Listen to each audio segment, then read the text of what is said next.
எவ்வளவுதான் விழிப்புணர்வு செய்யப்பட்டாலும் 100 விழுக்காடு ஓட்டுப்பதிவு என்பது நீண்டகால கனவாகவே இருக்கிறது.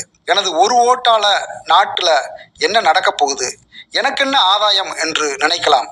மனித நாகரிகத்தின் வளர்ச்சி ஜனநாயக மக்களாட்சியாகும்.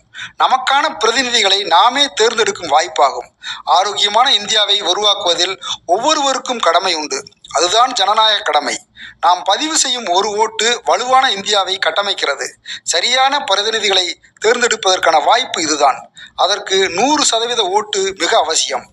ஏப்ரல் 23ஆம் நாள் வாக்குப்பதிவு என்பதை மனதில் வைத்து நம் குடும்பத்தாரை, உறவினர்களை, நண்பர்களை ஓட்டு போடுவதற்கு ஊக்குவிப்போம். அதுவும் யாரிடமும் ஓட்டுக்காக பணமோ பொருளோ பெறாமல் சுதந்திரமாக வாக்கு செலுத்தி நமது ஜனநாயக கடமையையும் உரிமையையும் நிலைநாட்டுவோம். மாற்றங்கள் முதலில் நம்மிடமிருந்து உருவாகட்டும்.